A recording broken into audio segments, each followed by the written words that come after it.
জওয়ানেরা তরুণেরা এ নবী পাকের প্রেমিকেরা, আল্লাহ পাক আমাদেরকে যে জন্য বানালে সেই কাজ যখন আমরা করছি না, আল্লাহ পাক তখন আমাদের উপর থেকে রহমতকে উঠিয়ে নিলেন। এই রহমত যখন উঠে গেল, শান্তি আজ আমাদের সংসারে নাই, শান্তি আজ আমাদের কারবারে নাই, শান্তি আজ আমাদের জীবনে নাই। এ না জওয়ানেরা, প্রতিটা মানুষ আজ বিমারগ্রস্ত হয়ে যাচ্ছে, প্রতিটা মানুষ আজকে ডিপ্রেশনের মধ্যে রয়েছে, প্রতিটা মানুষ আজকে দুনিয়ায় পেরেশানের মধ্যে রয়েছে। এর কারণ একটা, আল্লাহর রহমত আমাদের উপর থেকে উঠে যাচ্ছে। কেন উঠে যাচ্ছে? আমরা রাসূলুল্লাহ দাবি করি, কিন্তু রাসূলুল্লাহর প্রকৃত দাবি কারা করে? প্রকৃত রাসূলুল্লাহর প্রেমিক কারা হয়েছে? কারা নবী পাকের প্রকৃত প্রেমিক? আল্লাহ নবী জানিয়ে দিলেন, মান আহাব্বা সুন্নতি, যারা আমার সুন্নাতকে ভালোবাসলো, ফাকাদ আহাব্বানি, তারা আমি রাসূল আমাকে ভালোবাসলো। তাহলে নবীর প্রকৃত প্রেমিক তারা যারা রাসূলুল্লাহ সুন্নাতকে ভালোবাসে, যারা রাসূলুল্লাহ সুন্নাতকে ভালোবাসলো, যারা রাসূলুল্লাহকে প্রকৃত ভালোবাসলো, যারা রাসূলুল্লাহকে ভালোবাসলো, কানা মাই ফিল জান্নাত। আল্লাহ নবী জানিয়ে দিল, আমার ওই প্রেমিকটা আমি রাসূলুল্লাহ আমার সঙ্গে জান্নাতে যাবে। অথচ নবী আমার জানালেন, এ যুবকেরা, তরুণেরা, বাপেরা, আল্লাহ নবী জানিয়ে দিলে, যে এতিমের মাথায় হাত বোলালো সে আমি রাসূলুল্লাহ আমার মাথা দিয়ে হাত বোলালো। যে এতিমকে খানা দিল সে আমি রাসূলুল্লাহ আমাকে খানা দিল। যে এতিমের পরনার কাপড় দিল সে যেন আমি মুহাম্মদ রাসূল আমাকে কাপড় দিল। আমি রাসূলুল্লাহ জানিয়ে দিয়ে যায়, যে এতিমের পিপাসা মিটাবে আমি রাসূলুল্লাহ কিয়ামতের দিনে, যেদিন আবে কৌসার ছাড়া অন্য কোনো পানি থাকবে না, পিপাসাতে কলিজা খানা ফেটে যাবে মানুষের, ওই কঠিন দিনেতে আমি রাসূলুল্লাহ এতিমদের যে পানি পান করাবে, ওই দিন আমি নবী তাদের পানি পান করাবো। আমার নওজওয়ানেরা, তরুণেরা, যুবকেরা, আল্লাহ নবী, নবী, দয়া নবী জানিয়ে দিলে, এ দুনিয়া মানুষেরা, আমি রাসূলুল্লাহকে মহব্বত তারা করে যারা আমি নবী আমার সুন্নাতকে মানে, সুন্নাতকে ভালোবাসে। এ নওজওয়ানেরা, এ আমার নবী পাকের প্রেমিকেরা, এ দুনিয়া দুদিনের আজ আছো কাল নাই, আমার রাসূলুল্লাহর গোলাম হয়ে যাও। রাসূল যা করেছে করো, নবী যা ছাড়তে বলেছে ছেড়ে দাও, তবেই তো তুমি দুনিয়া আখিরাতে কামিয়াবি হয়ে যাবে। আল্লাহর রাস্তায় চলাটা হয়তো বড় কঠিন, কিন্তু মনে রাখবে কিছুদিন পর আল্লাহ যখন তোমাকে পরীক্ষাটা নিয়ে নেবে, তোমাকে আল্লাহ সাহায্য করা শুরু করে দেবে, সেখানে তোমার আর কোনোদিন দুনিয়া আখিরাতে কষ্ট থাকবে না। আল্লাহ পাকের রাস্তায় যখন কোনো বান্দা বান্দি চলতে থাকে, এই চলাটা শুরু হয় কাঁটার উপর দিয়ে, কিন্তু কিছু দূর যাবার পরে শান্তি আর শান্তি ফুলের উপর দিয়ে শুরু হবে। আর শয়তানি রাস্তা শুরুটা হয় ফুলের উপর দিয়ে, কিন্তু কিছু দূর যাওয়ার পরে এমন অন্ধকারে সে পড়ে যাবে, আর কোনোদিন সে অন্ধকার থেকে বেরোতে পারবে না। দুটো রাস্তা রয়েছে, ভাবেন দুনিয়া দুদিনে, কিন্তু আজ আমরা সহজে ইসলামকে পেয়েছি, তাই ইসলামের উপরে আমাদের অতটা গুরুত্ব নাই। এমন নওজওয়ান তরুণেরা, অথচ আল্লাহ নবী কতটা কষ্ট করেছে এই ইসলামের জন্য, সাহাবা হুজুররা কতটা কষ্ট করেছে এই জমিন থেকে সন্ত্রাসকে মুক্ত করার জন্য, এই জমিনকে অন্যায়কে মুক্ত করার জন্য, এই জমিনে মায়ের জাতের সম্মান দেওয়ার জন্য। আল্লাহ নবীর সাহাবাদের উপরে কত জুলুম হয়েছে, ইতিহাসে পাতা সাক্ষী দেয়।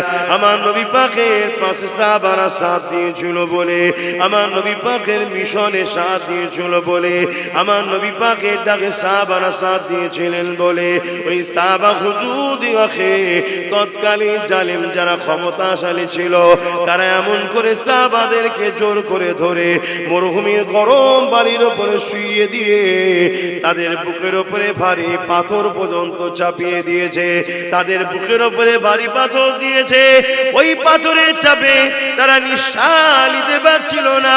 এদিকে তলা থেকে গরম মরুভূমির বালিতে পিঠে চামড়া পর্যন্ত পুড়ে যেতে লেগেছে।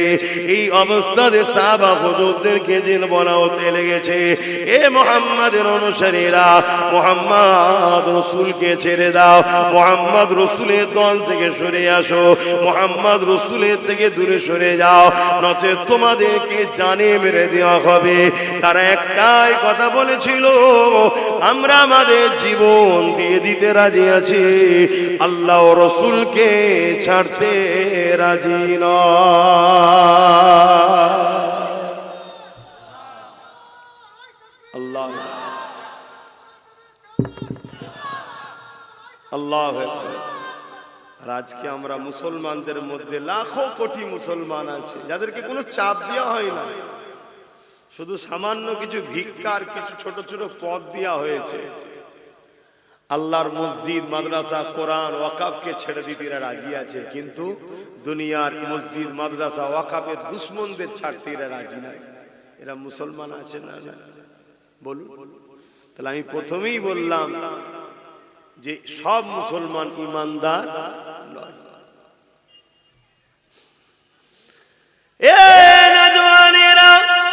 সেদিন কত কষ্ট সাহাবা হুজুররা করেছিলেন এই জমিনের উপরে ন্যায়কে প্রতিষ্ঠিত করার জন্য, এই জমিনের উপরে অন্যায়কে মিটাবার জন্য সাহাবা হুজুরদের উপরে কত জুলুম হয়েছে।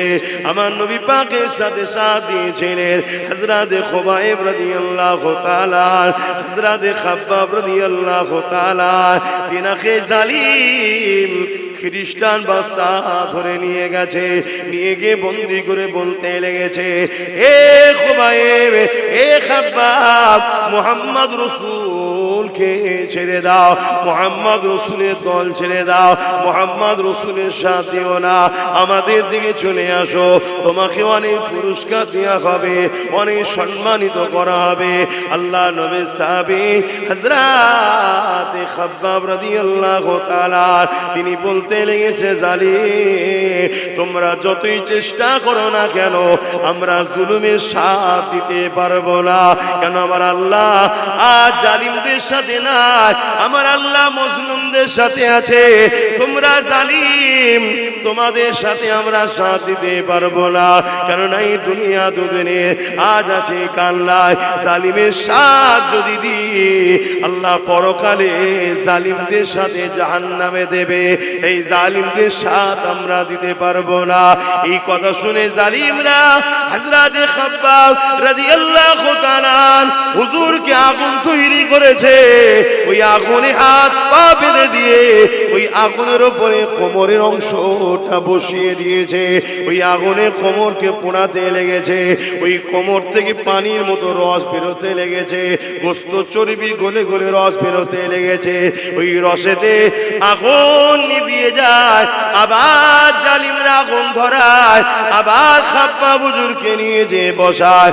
এ যুবক রে, অনেক কষ্ট করে ইসলাম এসেছে, অনেক কষ্ট করে ইনসানিয়াত এসেছে, অনেক কষ্ট করে মসজিদ মাদ্রাসা হয়েছে। আজ তোমার আমার গাফলতির জন্য, তোমার আমার ভুল পদক্ষেপের জন্য আজ আল্লাহর ঘরকে জালিমরা মিটিয়ে দিচ্ছে, আজ বল্টু জাতি মাদ্রাসা মিটিয়ে দিচ্ছে। মনে রেখে দিও, আমার আল্লাহ পাক ওই মসজিদের মুখাপেক্ষী নয়, আমার রাসূলুল্লাহ মাদ্রাসার মুখাপেক্ষী নয়।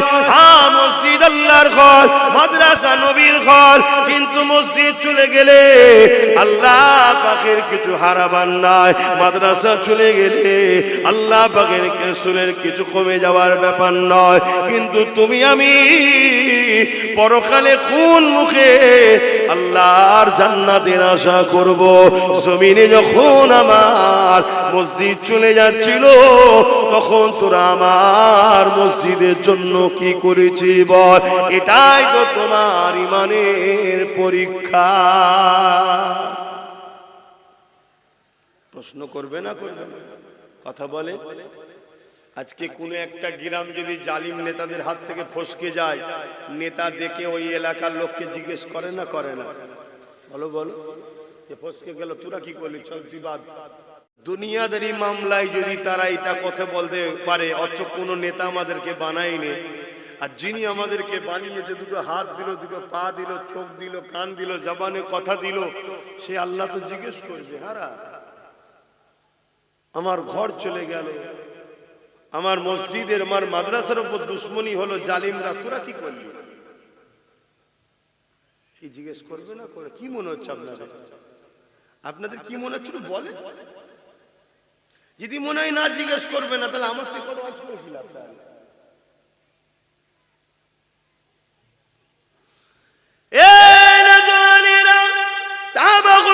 মার খেয়েছিলেন জালিমদের বিরোধী করার জন্য, আজ আমরা মার খাচ্ছি জালিমদের পক্ষপাতিত্ব করার জন্য।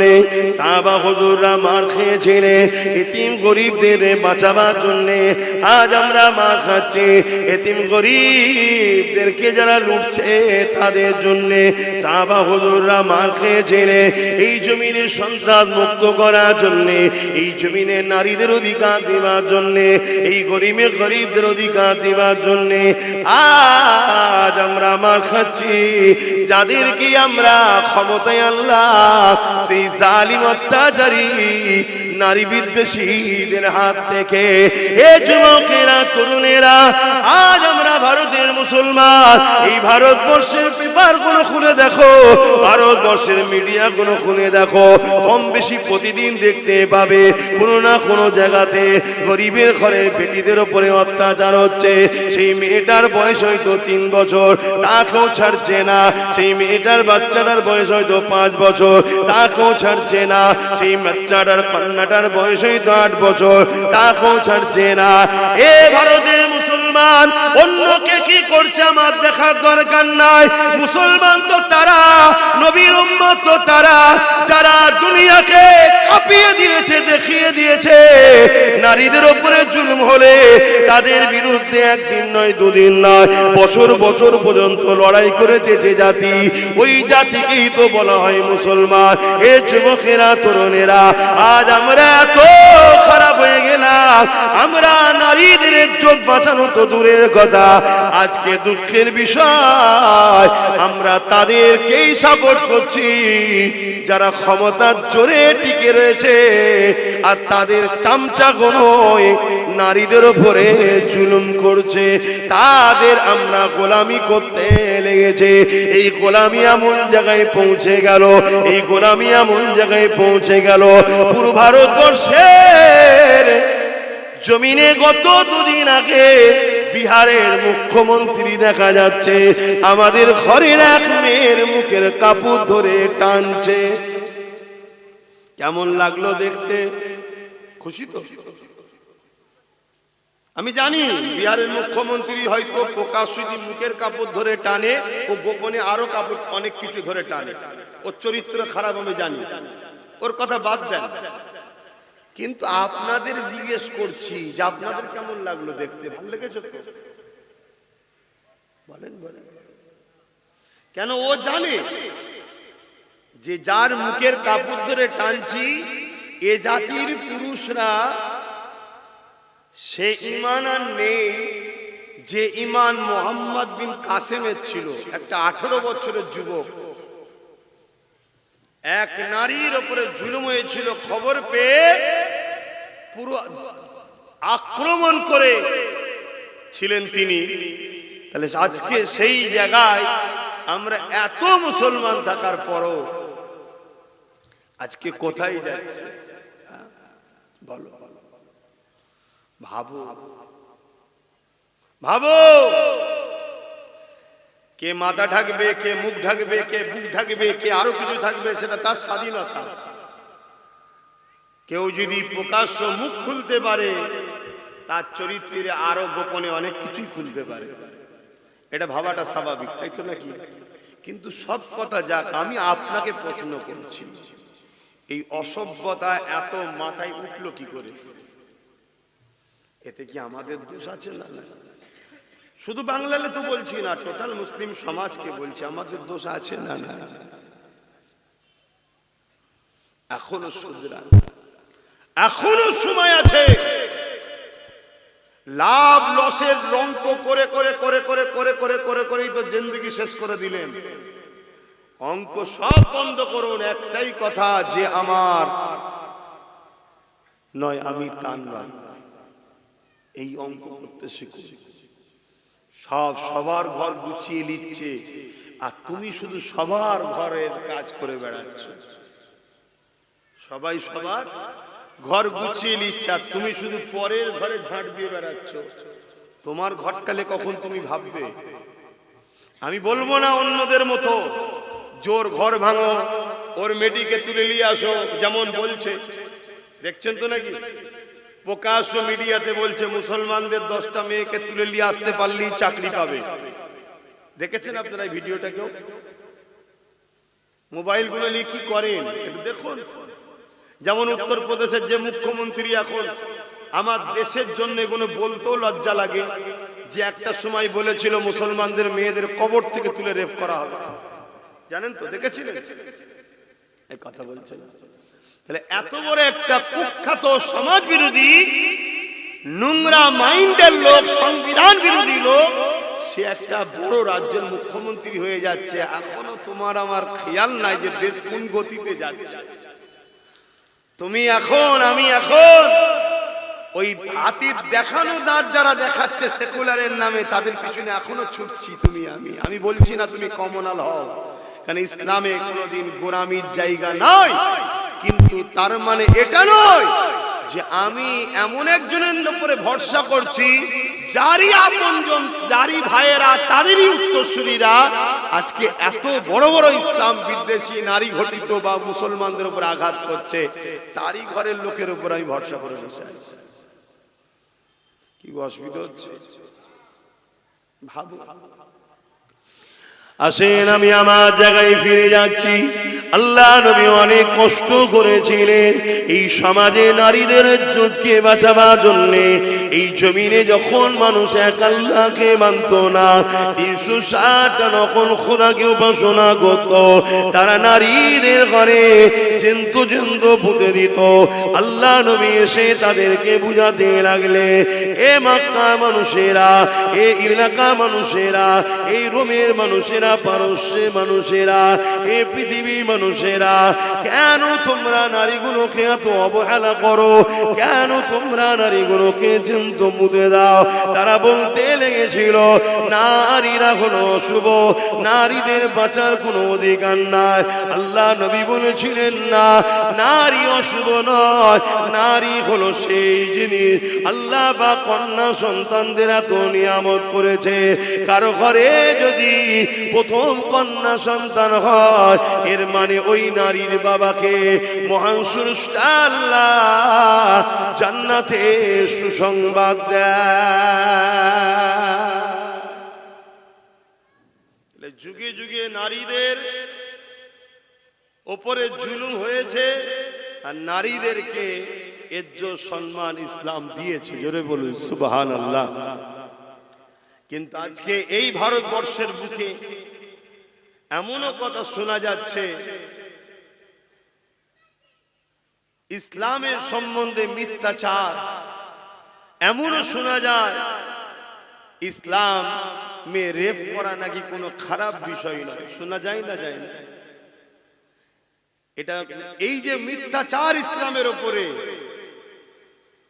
এর কারণে আগামী দিন সর্ব জায়গায় মুসলিম পুরুষ তোমরা চারিদিকে মার খাবে। কেন? এই মিথ্যাচার এমন ভাবে ছড়ানো হবে, মুসলমান দেখলেই পিটবে। কথা বোঝা ঢুকছে? এটা একটা প্ল্যান তৈরি করা হচ্ছে। যেমন আমি গতকালকে দেখলেন উড়িষ্যাতে অনেক জায়গায় বস্তিতে আগুন ধরিয়ে দিয়েছে, দেখেছেন? দেখেছেন? কি বলবেন? এগুলো খবর রাখেন না? এই আগুন ধরানোর পিছনেও একটা কথা উঠছে, এটা আমি অনেক আগে থেকে জানতাম। কেউ একজন কিছু করবে, আমি অনেক আগে বলেছিলাম মুসলিম সমাজের মধ্যে এমন কিছু লোককে দিয়ে এমন কিছু কাজ করানো হবে যার দ্বারা পুরো মুসলিম সমাজকে চারিদিকে টার্গেট করা হবে। এটা অনেক আগে বলেছে। আজকে সেই জায়গাতে মুসলিম যেখানে থাকে সেসব বস্তিকুন আগুন ধরিয়ে দেওয়া হচ্ছে, আর তাদেরকে একটা বিশেষ স্লোগান দিয়ে তাদের উপরে জুলুম করা হচ্ছে। আগামীতে আরো বাড়বে।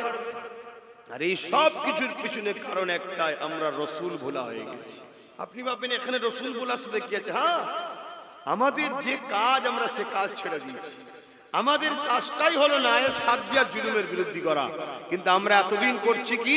জুলুমের সাথ দিচ্ছি, নায়ের বিরোধী করছি। করেছি না করিনি? আজ নয়, আলহামদুলিল্লাহ অনেক বাপ ভাই মা বোন পরিবর্তন হচ্ছে, নবী বংশের আওলাদ নওসাদের সাথ দিচ্ছে, এটা ভিন্ন বিষয়। কিন্তু আমরা এই পাপের মধ্যে অন্যায়ের বিরুদ্ধে জড়িয়েছি না জড়াই? আজ নাই নতুন করে মানুষ চেঞ্জ হচ্ছে। তবে হ্যাঁ, এটা বলতে পারি এখনো আল্লাহর পক্ষ থেকে মার শুরু হয়ে যায়নি। এখনো সময় আছে, তওবা আমাদের করে নেওয়া দরকার। এখনো টাইম আছে ফিরে আসা দরকার। এখনো টাইম আছে পরিবর্তন হওয়া দরকার। এ না জওয়ানেরা, তরুণেরা, আমার নবী পাকের প্রেমিকেরা, আরে আমার নবী সাহাবারা নবীকে কেমন মহব্বত করেছে, ওই মহব্বত তোমাকে আমাকে করতে হবে। রাসূলুল্লাহ সাথ দেওয়ার জন্য সাহাবা হুজুরকে নিয়ে গিয়ে শুলিতে চাপিয়ে চাপিয়ে এক এক করে শহীদ করে দিয়েছে। শত শেষে আল্লাহ নবীর সাহাবী হযরত খুবাইব রাদিয়াল্লাহু তাআলা তিনাকে শুলির কাছে নিয়ে এসে বলতে লেগেছে, এ খুবাইব, এবারে তোমাকে শুলিতে চাপানো হবে, এখনো সময় আছে, মুহাম্মদ রাসূলুল্লাহকে ছেড়ে দাও। আরে আমার রাসূলুল্লাহকে কেন ছাড়তে বলছে? আমার রাসূল ছিল জালিমদের বিরুদ্ধে, আর খুবাইব ছিল রাসূলুল্লাহর সাথে। তার মানে নবী জালিমদের বিরুদ্ধে, সেই রাসূলুল্লাহ সাথ দিয়েছে বলে খুবাইব হুজুরের উপর জুলুম হতে লেগেছে। আজ তোমাদেরকেও বলে দিয়ে যাচ্ছি, তুমি আমি যদি ন্যায়ের পক্ষে সাথ দিই, ইনসাফের পক্ষে সাথ দিই, মানবতার পক্ষে সাথ দিই, গরিবের পক্ষে সাথ দিই, এক কথায় নবীর গোলাম হিসাবে আমি আব্বাস সিদ্দিকী যে লড়াই লাভ নিয়েছি, ওই লড়াইয়ে যদি তুমি সাথ দাও, তোমার উপর জুলুম অত্যাচার হবে, কিন্তু এই জুলুমকে তোমাকে সহ্য করতে হবে। এই জুলুম থেকে খাবলে গেলে হবে না, এই জুলুম থেকে পিছিয়ে গেলে হবে না। কেননা প্রত্যেকটা অন্ধকারের পরে অবশ্যই একটা আলো রয়েছে। রাত হয়েছে বলে খাবলে গেলে হবে না, অপেক্ষা করো, সময় আসলে অবশ্যই আলো ফুটবে, দিন হবে। ঠিক তেমনি আল্লাহ কোরআনে জানিয়েছে, এ আমার বান্দা বান্দিরে, অবশ্যই কষ্টের পরে আমি আল্লাহ তোমাদের শান্তি দেব।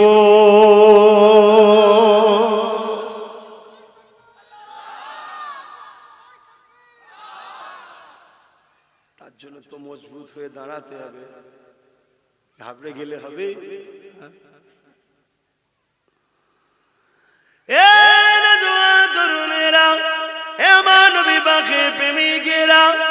কতটা কষ্ট করেছে আল্লাহ নবী, কতটা কষ্ট করেছে সাহাবা হুজুররা ইসলামের জন্য।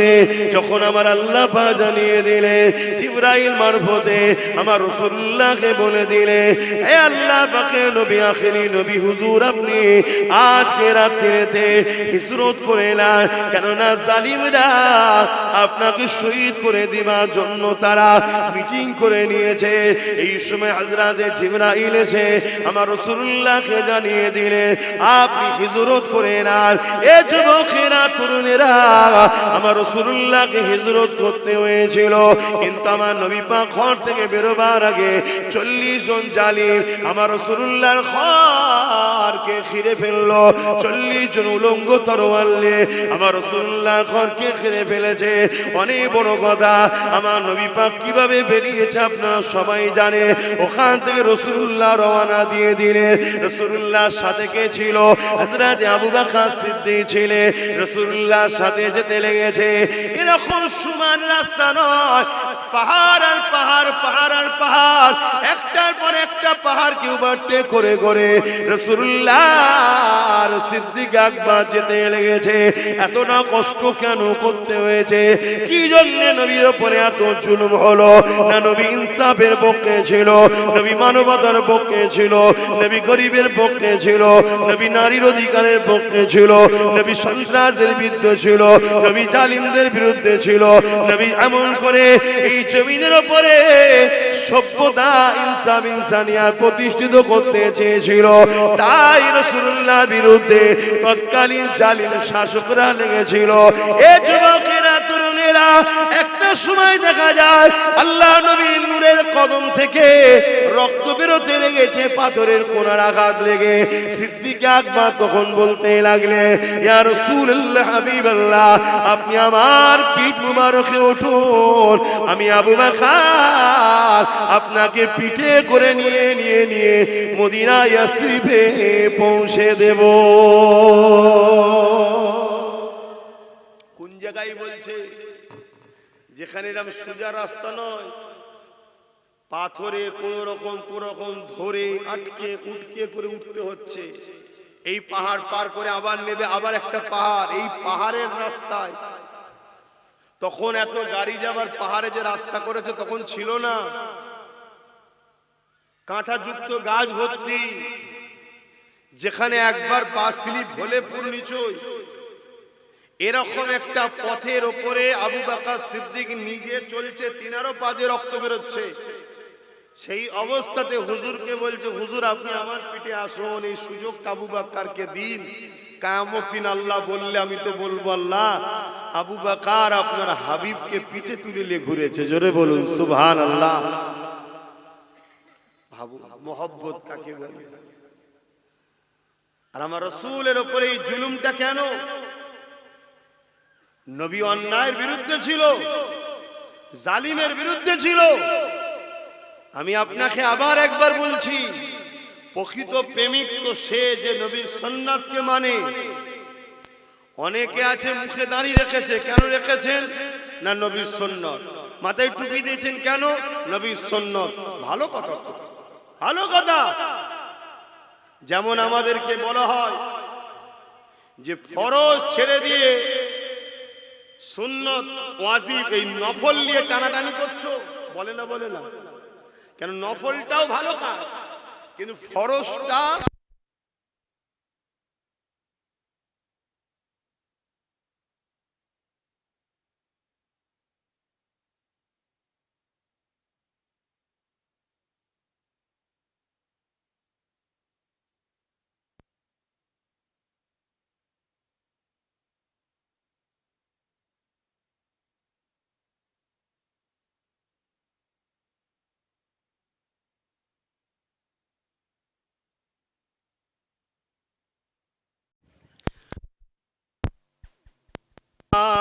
সাল্লি আলা, পড়েন ওয়ালা আলি।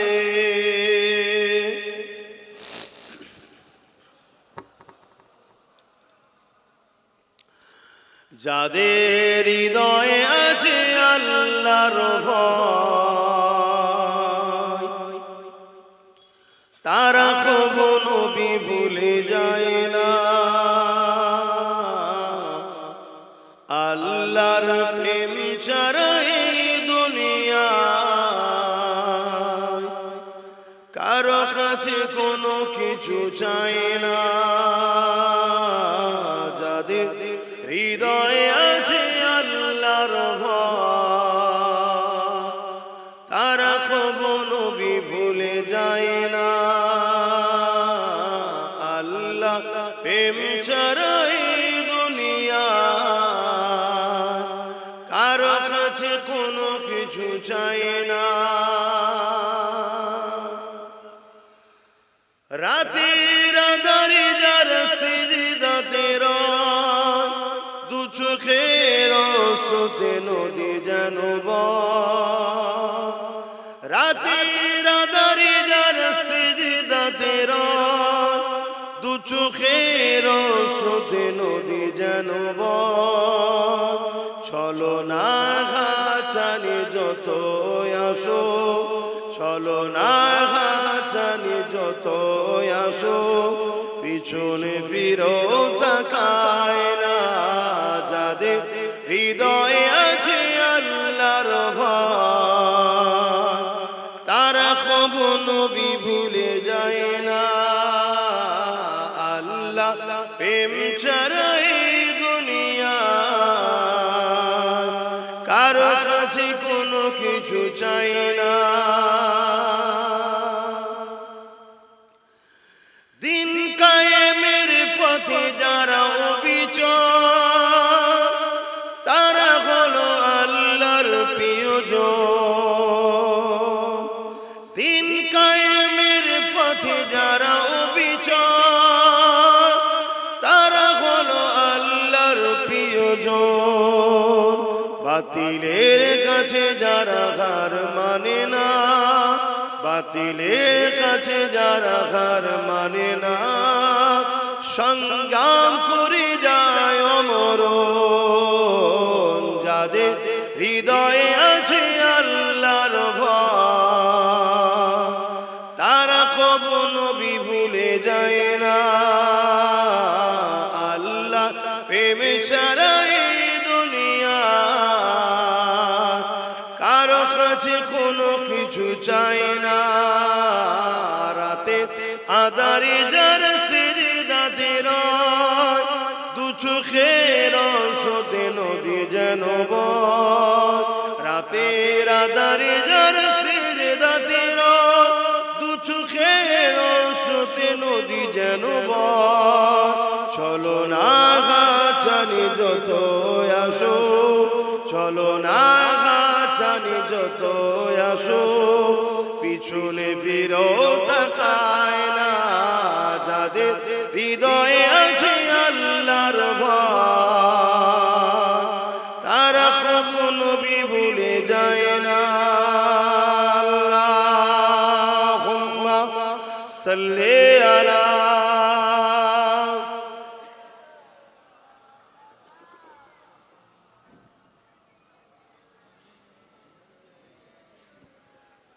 আমার আব্বা জানেরা, ভাইরা, মায়েরা, বোনেরা, আমি আবার বলছি, আমার দেশের বর্ডার সিকিউরিটি নিরাপদের জন্য বর্ডারে বিএসএফ আছে না নাই? কেন রাখা হয়েছে? যাতে বাইরের শক্তি আমার দেশের উপরে হামলা না করে, বা দেশের কোনো মধ্যে কেউ গাদ্দার বা দেশের মাল ইদিক উদিক সরকারি আইন ছাড়া অবৈধভাবে কেউ যেন লেনদেন না করতে পারে, দেশের ক্ষতি না হয়। বা সেনা আছে কি জন্যে? যাতে দেশের উপরে কেউ হামলা করলে প্রতিরোধ করবে, তাই তো নাকি? এজন্য তাদেরকে মাইনে দেওয়া হয়, তৈরি করা হয়েছে। তো উম্মতে মুহাম্মাদি, আল্লাহ তোমাকে আমাকে জমিনে পাঠিয়েছে এই কারণে, এই জমিনের উপরে কেউ অন্যায় করলে তাকে দমন করার জন্য। তুমি কেন বুঝছো না? তুমি মনে করেছো আমাকে নামাজ পড়তে শুধু আল্লাহ পাঠিয়েছে, তুমি মনে করেছো আমাকে শুধু রোজা রাখতে আল্লাহ পাঠিয়েছে। এটাই তো তোমার ভুল কনসেপ্ট হয়েছে। নামাজ রোজা যেমন তোমাকে আল্লাহ হুকুম দিয়েছে, ঠিক তেমনি খোদার্থ মানুষকে খানা দিবার হুকুম, আর খোদার্থ মানুষের উপরে কেউ জুলুম করলে তার বিরুদ্ধে লড়াই করার হুকুম আল্লাহ দিয়েছে। জোরে বলো সুবহানাল্লাহ। তাতে তুমি পলিসি তৈরি করতে পারো, বিভিন্ন রুট তৈরি করতে পারো, বিভিন্ন প্ল্যান পরিকল্পনা করতে পারো, কিন্তু মিশন তোমার একটাই হবে, আমি জুলুমকে খতম করব, ন্যায়কে প্রতিষ্ঠিত করব। এটা তোমার কাজ। আর নামাজ ব্যক্তিগত, রোজা ব্যক্তিগত ইবাদত, হজ তোমাকে মালদার করেছে আল্লাহর ঘর দেখে আসো, ব্যক্তিগত। যাকাত আল্লাহ দিয়েছে তোমাকে, এটা শতকরা গরিবকে 2.5 টাকা দিতে হবে, এটা তোমার কাজ। কিন্তু আল্লাহ যেমন রসুল টুপি পরেছে, তুমি পড়ছো, দস্তকান বিছিয়ে খাচ্ছ, খাও, কিন্তু যেমন ফরজ নামাজ আর নফল নামাজ দুটো এক নয়, কিন্তু দুটোই ভালো কাজ। ফরজের গুরুত্ব অনেক বড়, নফল অনেক ছোট। নফল যদি ছেড়ে যায় তবুও অনেক গুঞ্জাইশ, কনসেশন আছে, কিন্তু ফরজের জন্য কিন্তু অনেক কড়া আইন আছে, তাই তো নাকি? ঠিক তেমনি দস্তখান বিছিয়ে খাওয়াটাও সুন্নাত, তারপরেও যদি ছেড়ে যায় একটা সুন্নাত তুমি নেকি পেলে না, কিন্তু আমার রাসূলুল্লাহর অনেক বড় সুন্নাত হলো সন্ত্রাস জালিম শাসকদের বিরুদ্ধে যুদ্ধ করে ওই সমাজের মানুষকে জালিম নেতাদের হাত থেকে বাঁচানো, এটা নবীর সুন্নাত। জোরে বললেন না সুবহানাল্লাহ? তো এইটা কি করবে বলো? সেই জায়গায় উম্মতে মুহাম্মাদি টুপি পরে দাঁড়িয়ে রেখে জালিম শাসকের সঙ্গে সাথ দিয়ে বলছে আমি নবীর সুন্নত রেখেছি। সুন্নত রেখেছে না উম্মতকে বোকা বানাবার জন্য রেখেছে, ভাবা দরকার। যদি সুন্নতের প্রকৃত দরদি হতো, যেমন ফরজ ছেড়ে নফল টানাটানি করতো না, ফরজটাও আদায় করতো, নফলটাও করতো, ঠিক না বেটি? তাহলে রাসূলুল্লাহর বড় সুন্নত হলো জালিমের বিরুদ্ধে লড়াই করা। রোমের বিরুদ্ধে রাসূলুল্লাহ লড়াই করেছে, পারস্যের বিরুদ্ধে লড়াই করেছে। কেন? এরা সব ছিল অত্যাচারী, স্বৈরাচারী, মানব সুরাতে পশুর নাই জালিম শাসক ছিল। আল্লাহ নবী তাদের বিরুদ্ধে লড়াই করেছে। এ উম্মতে মুহাম্মাদি নিজের জায়গা ভুলে গেলে। আজ আমরা লড়াইকে ভুলে গেলাম, আজ অন্যায়ের বিরুদ্ধে লড়াই করা ভুলে গেলাম, ন্যায়ের পক্ষপাতিত্ব ভুলে গেলাম। এই ভুলে যাওয়ার দরুন আমাদের আল্লাহ আমাদের কাছ থেকে সম্মান ইজ্জত মানুষের অন্তর থেকে তুলে দিচ্ছে। তাই আজকে আমরা মানুষের কাছে ঘৃণার পাত্র হয়ে গেছি। সবার মুখে একটাই কথা, মুসলমানকে শেষ করো। কেউ প্রকাশ্য, কেউ ভেতরে ভেতরে। তাই দোয়া করব, তার আগে ছোট্ট একটা কথা বলে যাচ্ছি, একটা উদাহরণ দিচ্ছি। সবাই আমাদের দুশমন, এটা মানেন তো নাকি? সবাই আমাদের মানেন তো? নমুনা বলে যাচ্ছি। একটা হলো প্রকাশ্য, দেখুন বিজেপি সরকার আমাদের ওয়াকফকে আইন করে লিখছে না লাইনে ওয়াকফকে। আর আমাদের রাজ্য সরকার দেখুন মুখে আমাদের দরদি, কিন্তু আমাদের ওয়াকফের আইনকে সাপোর্ট করলো না। তাহলে দেখলেন তো, সবাই আমাদের দুশমন। বিগত দিনেও যারা ছিল তারা আমাদের দুশমনি করেছে না করে? কথা বলুন, হ্যাঁ কি না বলুন? সব সুযোগ সন্ধানী, আমরা বুঝে উঠতে পারলাম না। তো যাই হোক, এই শীতের বেলায় সময় তো কম, বেশি কথা আর বলতে পারছি না, এতটুকুই বললাম। এখন সালাম দেব, একটুখানি দোয়া করব। যেসব ভাইগুলো দাঁড়িয়ে আছেন, যদি আমাদের হয় কমসে কম দোয়াতে একটু ভেতরে ঢুকে আসবেন, জানি একটু শরীক হন। সালাম পড়ি, ইয়া নবী সালাম।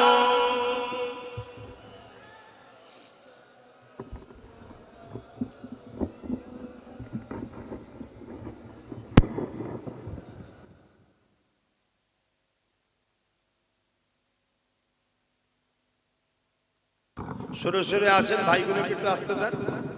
আর তো 10 মিনিট 15 মিনিট সময় আছে, একসাথে বসে কমসে কম দোয়ায় শরীক হন।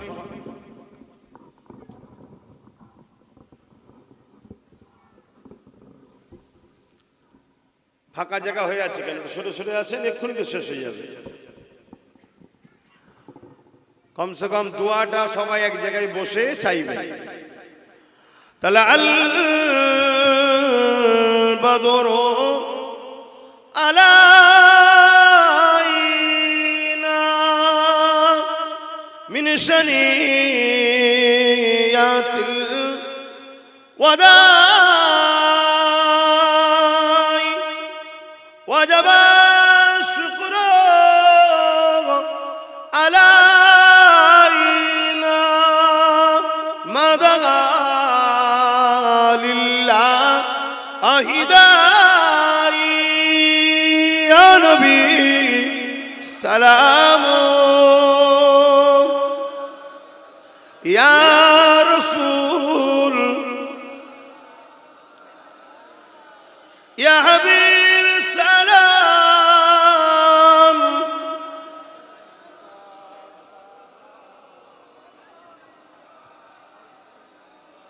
ওরিলো আল্লাহ আরবানি পোহালো দুঃখে রজনী হইল জগৎ অনুরা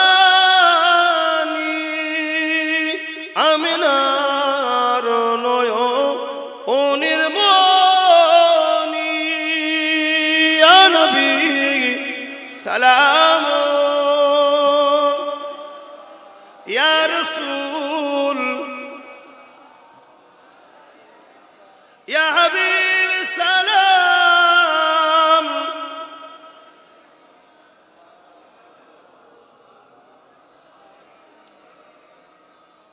তোমরা ওই কজন উপরে রয়ে গেলে কেন? একই কথা, সবাই নেমে এলো, তোমরা ওই কজন রয়ে গেলে। তাহলে চিন্তা কর, তোমরা যদি আমাদের কথা না শোনো, এটা আমাদের ক্ষতি না তোমাদের ক্ষতি? কোনটা মনে হচ্ছে? আমার ক্ষতি হবে মনে হচ্ছে? তোমাদের ক্ষতি হবে। আমার কি সমস্যা আছে? প্রত্যেকটা ক্ষেত্রে মনে রেখে দিও, তোমাদেরকে বাঁচাবার চেষ্টা করছি। কেন চেষ্টা করছি? আমরা তোমার নবীর বংশের আওলাদ, তোমরা আমার নবীর উম্মত। তোমাদের জন্য আমার রাসূল আজও কাঁদছে, আমারও জন্য কাঁদছে। সেই নবীর উম্মতকে বাঁচাবার চেষ্টা করছি, যাতে হুজুর আমার উপরে খুশি হয়। বুঝার চেষ্টা কর, সরে যেও না। সকলে গায়ে গায়ে বসে খনি দোয়া হবে। দরুদ শরীফ আল্লাহ।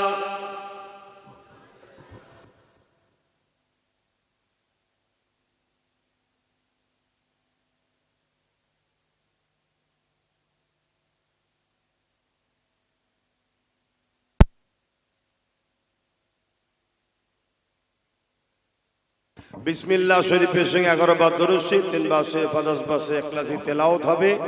এবং পাশাপাশি একটা ছোট্ট কথা, এই মাহফিলে এসেছেন, আল্লাহ এই মাহফিলকে কবুল করেন। ছেলেরা যাচ্ছে, যার যা খুশি একটু শরীক হন। ছেলেরা যাচ্ছে, যার যা খুশি একটু শরীক হন। আর বাকি তেলাওয়াত করেন সবাই। এখনই দোয়া হবে, কেন নামাজ আছে, 4:30 মধ্যে শেষ হবে, তারপরে নামাজ আদায় হবে ইনশাআল্লাহ।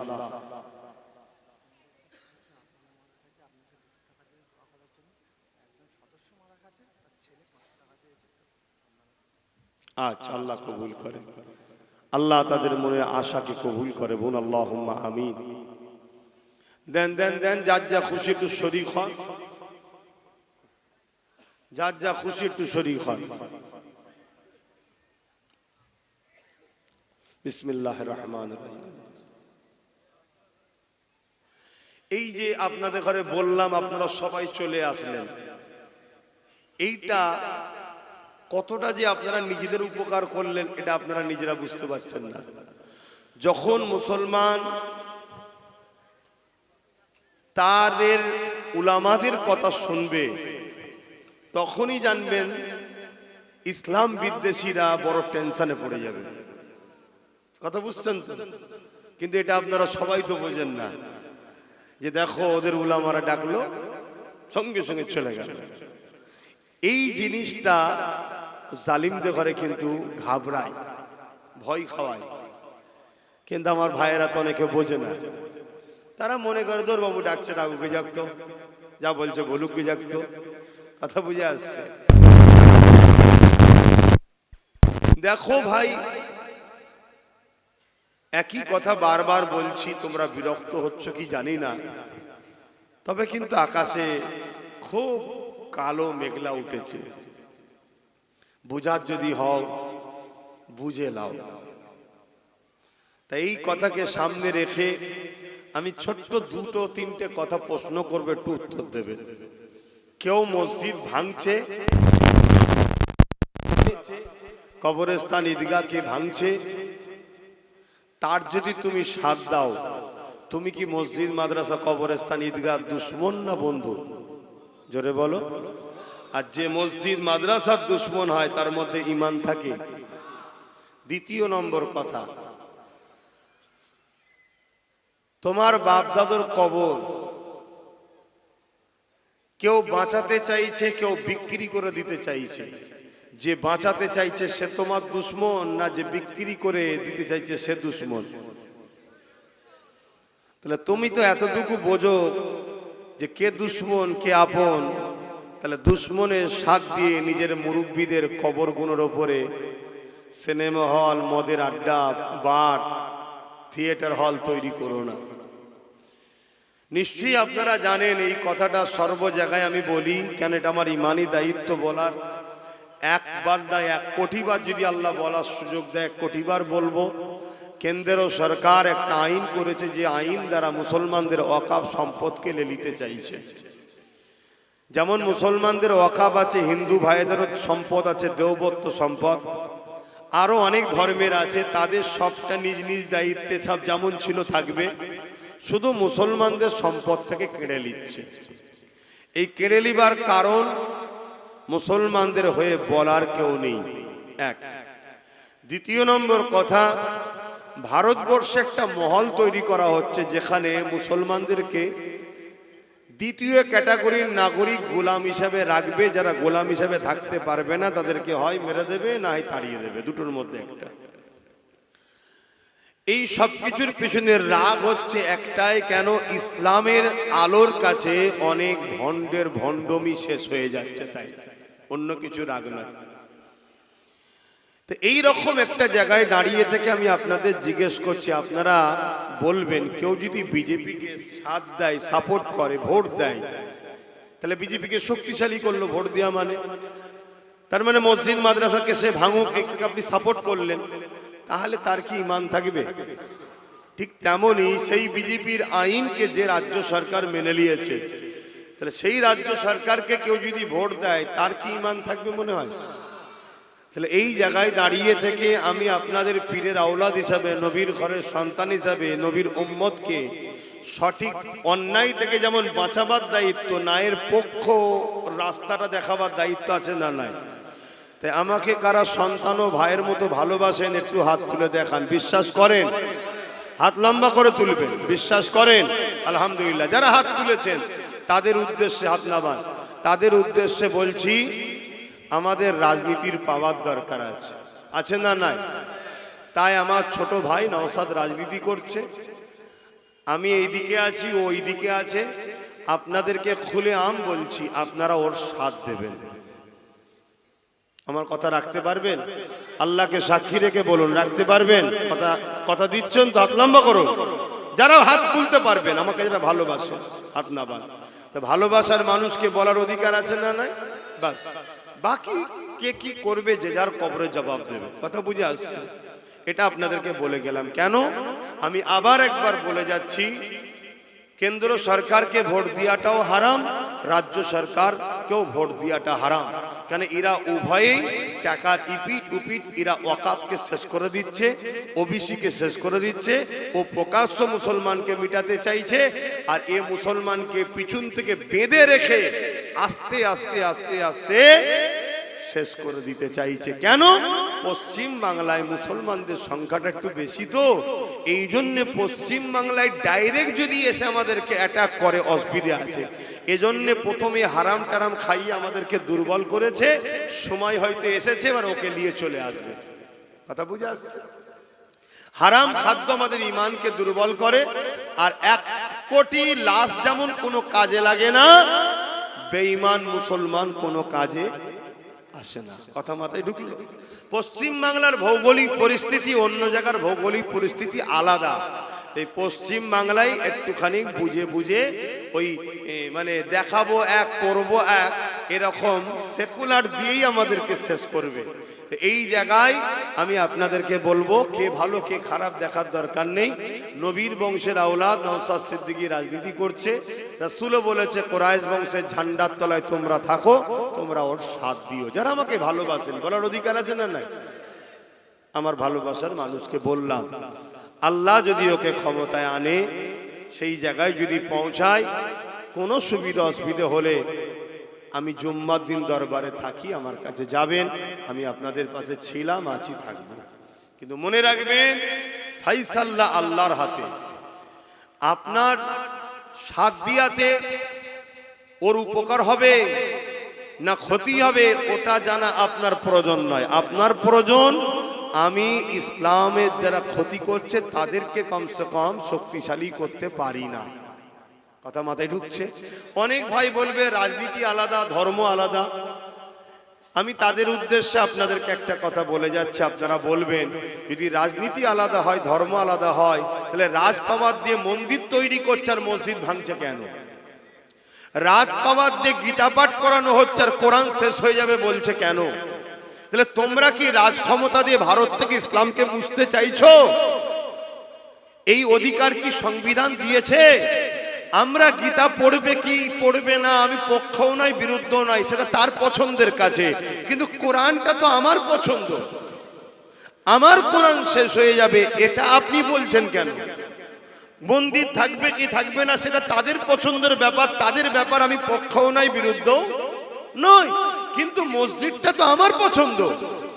তুমি রাজকোষের টাকা, যেটা আমাদেরও অর্থ আছে, ট্যাক্সের টাকায় অর্থ আছে না নাই? জগন্নাথ মন্দির করলে এটা কি সরকারের কাজ? হিন্দু ভাইদের কাজ, তারা তাদের ধর্ম করবে। কথা 1 টাকা না 1 লক্ষ জগন্নাথ মন্দির হিন্দুরা করতে পারে, আমার কোনো পক্ষে বিপক্ষে কোনো কথা নেই। কিন্তু আমি যে ট্যাক্স দিয়েছি, আমার ট্যাক্সের টাকা তো তুমি দীঘায় মন্দির করলে, তারপরেও চলো তর্ক ঝগড়ায় যাচ্ছি না, উপরন্তু রাজারহাটে আমার মসজিদের জায়গা তুমি জোর করে হিডকোকে দিয়ে দিচ্ছ কেন? তাহলে তোমাদের লক্ষ্য ওটাই, যে লক্ষ্যটা বিজেপি ভারত থেকে ইসলামকে মুক্ত করতে চাইছে, যেটা আরএসএস এর এজেন্ডা। আর তুমিও বলেছিলে আরএসএস ভালো বিজেপি খারাপ, মনে পড়ছে তো নাকি? এবারে এই কথাগুলো তোমরা শুনে নেবে কি না নেবে আবার বলছি, তোমাদের ব্যাপার, কিন্তু আমার বলা দায়িত্ব আছে না? না, হ্যাঁ আমি বলবো। এবার এই বলতে কি যদি আমার বাধাই কেউ আসে, তার সাথে প্রয়োজন আমি যুদ্ধ করতেও রাজি আছি, ওপেন কথা বলে যাচ্ছি। কেন? আমার ইসলাম আমাকে ইজাজত দিয়েছে, আমার সংবিধান আমাকে রাইট দিয়েছে। এর বিরুদ্ধে যে দাঁড়াবে, সে মোদি হোক আর দিদি হোক, কোনো বেটাকে ছাড়বো না, তার বিরুদ্ধে লড়াই করব। কথা মাথায় ঢুকলো? তাহলে এই জায়গায় আমার সাথে এই বুঝানোর পরে 10 জন হলেও তো সাথ দিতে পারে। কালকে 10টা 20 হতে পারে, তো 20টা একদিন 1 লাখ হতে পারে, তো 1 লাখটা একদিন 10 লাখ, 10 লাখটা একদিন 1 কোটি হতে পারে না? পারে না? একদিন বিপ্লব অবশ্যই ঘটতে পারে, কারণ ইতিহাস তো এইভাবেই ঘটে। তাই আমি আরো একবার বলছি, আমাকে বিশ্বাস রেখে আমি যে কথা বললাম, আমার ছোট ভাইকে রাজনীতির বিষয়ে, ধর্মের বিষয়ে তো আমার সাথে আপনারা আছেন, আমার আরো বাপ ভাইদের সঙ্গে আছেন, রাজনীতির বিষয়ে আপনারা নওশাদের সাথ দিতে রাজি আছেন? হাত তুলে বলুন, দিতে রাজি আছেন? আলহামদুলিল্লাহ। এবারে বলতে পারেন জলসাতে কথা বলছেন কেন? নেতারা যখন রাজনীতি ছেড়ে দিয়ে ধর্ম মিটাতে নামে, ধর্মগুরুদের তখন ধর্মের জায়গা থেকেই তো বলতে হবে। আমরা তো আমাদের তো জায়গা এইটাই, ঠিক তো নাকি? আমাদের তো অন্য জায়গা নেই, তাহলে এই জায়গা থেকেই তো বলতে হবে। তো ইমাম তো মসজিদ থেকেই বলবে যে দেখো, যদি তোমরা না নিজেদের রাজ পাওয়ার তৈরি করো, যদি তোমরা 60, 70, 80, 90, 100টা নিজেরা এমএলএ না বানাতে পারো, তাহলে তোমরা শেষ হয়ে যাবে। আর তোমরা যদি 60, 70, 100টা এমএলএ বানাতে পারো, বাকি যা থাকবে 194, বাকি সব ভাগ বাটোয়ারা করে লিগে যা তোরা, তারপরে যেই সরকার করুক আমাদেরকে সাথে নিয়ে করতে হবে। আর আমরা যখন কোন সরকারের পার্টনারে থাকবো, সাথে থাকবো, আমাদেরকে কেউ মিটাতে পারবে? 215টা দিয়েছো, 215টাই মমতার, আমাদের নয়। কিন্তু আজকে যদি ওই জায়গায় 100টা আমাদের থাকতো আর 115টা যদি ওর থাকতো, তাহলে একসাথে দল করতে হতো। তাহলে এই যে চেয়ারে বসে আছি, 4টে পায়া, 3টে ওর থাকে, একটা আমাদের থাকলে ওই চেয়ারে বসে বলতে পারতো দিল্লি চলে যাও। এই জন্য আপনাদেরকে বোঝাচ্ছি। আর একটা শেষ কথা, আমার ভয় হচ্ছে, আমি তো চারিদিকে গিয়ে যেটা দেখছি, শুধু মুসলমান নয়, অমুসলিমরাও নওশাদের সাথে সাথ দিচ্ছে। আর রাজনীতির নেতা এমনই হওয়া দরকার যে শুধু মুসলমানের নয়, জনগণের হবে, যেটা নওশাদের মধ্যে আছে, দেখছি। কথা বুঝে আসছে? আমি কিন্তু একটা ধর্মগুরু হিসেবে কথা বলছি, কথা বুঝে আসছে তো নাকি? কিন্তু ও রাজনীতি হিসাবে ওর মধ্যে সর্বধর্মের মানুষের জন্য লড়াই করছে না করে না? ওটাই হওয়া উচিত, ওটাই হওয়া উচিত। কেন? জনপ্রতিনিধি জনগণের, ধর্মগুরু ধর্মের লোকের, ঠিক না বেঠিক? হ্যাঁ। তো সেই জায়গায় আজকে অমুসলিমরাও তার সাথ দিচ্ছে। এই যে সবাই ওর সাথে ছুটছে, তো এইটা কিন্তু কেউ ভালো নজরে নিচ্ছে না, কেউ ভালো নজরে নিচ্ছে না যে একটা মুসলিম ছেলে সর্বধর্মের মানুষের নেতা হবে, এটা কিন্তু ভালো নজরে কেউ বলবেন তো নিচ্ছে না। তাই আমার ভয় হয়, হয়তো দেখা যাবে আগামী দিন, যাতে ওকে ডাউন করা যায়, এর জন্য অনেক ছোট ছোট মুসলমানদের মধ্যে থেকেই আবার দল করিয়ে দেবে। এলে তুই কিছু টাকা লিজা, একটা দল করলে, এলে তুই লিজা, শুনছেন তো নাকি? কেন? যাতে করে আমরা টুকরো টুকরো হয়ে যাই। টুকরো টুকরো হয়ে গেলে ক্ষতিটা আমাদেরই হবে। এরকম লুবি মুসলমান আছে না নাই? বলুন আছে না নাই? একটু সাবধান হন। সময় এলে আপনাদেরকে বলবো। একটা কথা বলছি, আবেগে হুঁশ হারিয়ে ফেলো না। জোশ আনো, হুঁশ হারিয়ে নয়। আমরা বড় আবেগী। এই আবেগের জ্বালায় আজকে মুর্শিদাবাদের লোক যেখানে দেখছে সেখানে পিটছে। মুর্শিদাবাদের লোকে দেখার খোঁজ লাও একটু চারিদিকে, শুনছেন তো নাকি? অতএব একটু বুঝে বুঝে পা ফেলো। আল্লাহ রসুল বলছে কেউ পরিবর্তন হয়েছে চট করে বিশ্বাস করতে যেও না, আগে তাকে দেখো। পাহাড় সরে গেছে বিশ্বাস করো, কেউ পরিবর্তন হয়েছে বিশ্বাস চট করে করো না। আমি কারো নিন্দা করছি না, কিন্তু রাসূলুল্লাহর হাদিসটাকে মাথায় রাখা দরকার আছে না নাই? কেন আমাদেরকে দেখতে হবে? হঠাৎ করে একটা লোক এখানে ওখানে ওখানে ওখানে চারিদিকে ডাল দিয়ে ঘুরে হঠাৎ করে সে এসে বলল আমি মুসলমানদের দরদি, একটু আমাদের ভাবা দরকার আছে না নাই? আমার বক্তব্যটা এই জায়গায়। আমি তার পক্ষে বিপক্ষে কোনো কথা বলছি না, কিন্তু আমি এতটুকু বলবো, রসুল বলছে তোমরা ভেবে দেখো, চট করে বিশ্বাস কাউকে করতে যেও না, এটা মাথায় রেখে দিও। হ্যাঁ, আমাদের যে যা লিখছে, আমাদের যে যা কাটছে সব নোট করো, আর নোট করে কোমরটাকে আগে মজবুত করো, ভিতটা ভালো করে দাও, তাহলে উপরে 10 তলা কেন 20 তলা দেওয়া যাবে, ঠিক তো নাকি? আগে কোমর ভিত মজবুত করো, করার পরে সব আবার ফিরিয়ে দেওয়া যাবে। যাবে না? যাবে না।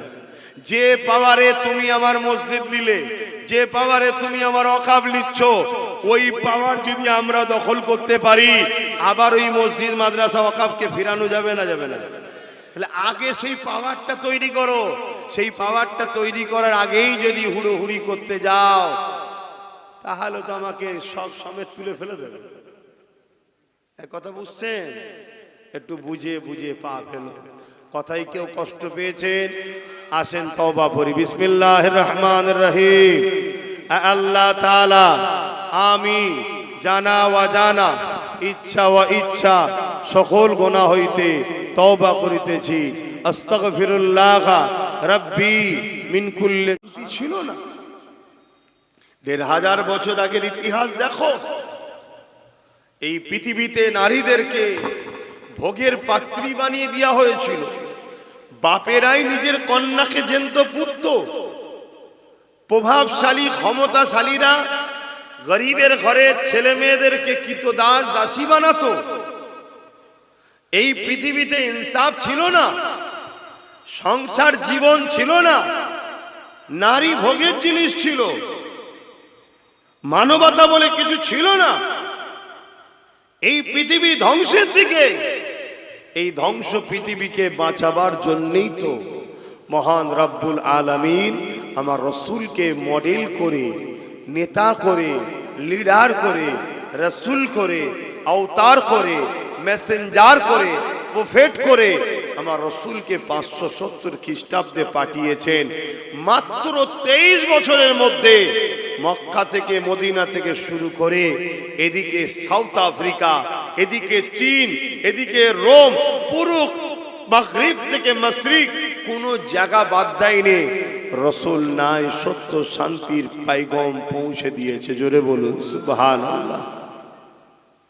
সেই নবীর উম্মত আজ আমরা রসুল ভোলা হয়ে গেলাম, তাই আজকে আমাদের এই দুর্দশা। আমরা নবীকে যদি মডেল বানাই, আবার ইনসাফ আসবে, আবার ন্যায় আসবে, আবার শান্তি আসবে, আবার মানববন্ধন আসবে, আবার আমরা আমাদের অধিকার আবার ফিরে পাবো।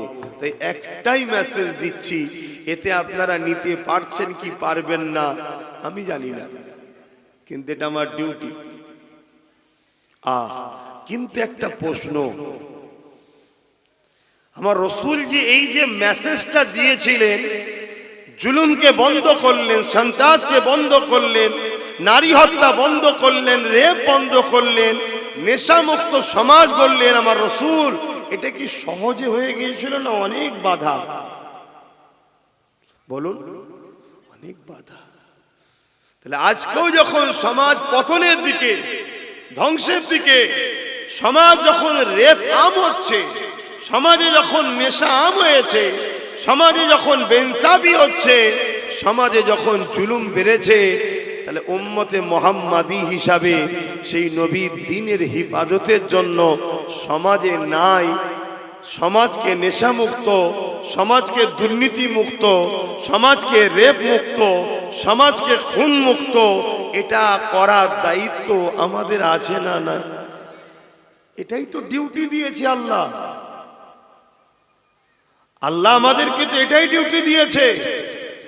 বান্দা কুনতুম খায়রা উম্মতি উখরিজাত লিন-নাস তা'মুরুনা বিল মা'রুফ ওয়া তানহাউনা আনিল মুনকার। নাই কাজ করো, অন্যায়কে মিটাও, এটাই তো আমাদের ডিউটি। তা আমরা বান্দা হিসেবে এটা কি করছি? যখন করিনি, তাহলে আল্লাহ আমাদেরকেই মিটাবে জালিমদের হাতে। আমাদেরকে আল্লাহ শ্রেষ্ঠ উম্মত করেছে কেন? আমাদের এই দুটো কাজ। তাই কেউ খেতে পায়নি, খাওয়া দাও, কেউ বিমারের পাশে দাঁড়াও, কেউ অসহায় তাকে আশ্রয় দাও, কারো বস্ত্র নেই বস্ত্র দাও। আপনি বলবেন আমি তো নিজেই গরিব। এই গরিবটা কি মায়ের পেট থেকে হয়ে এসেছেন না নিজের তকদিরকে ফাটিয়েছেন? এটা তো ভাবতে হবে, এটা তো এইগুলো চিন্তা করতে হবে। তো এই যে কাজ, কেউ অত্যাচারী হচ্ছে তার পাশে দাঁড়িয়ে তাকে সাহায্য করে জালিমের হাত থেকে মজলুমকে বাঁচাও, এগুলো তো আল্লাহ আমাদের কাজ দিয়েছে, আমরা করছি।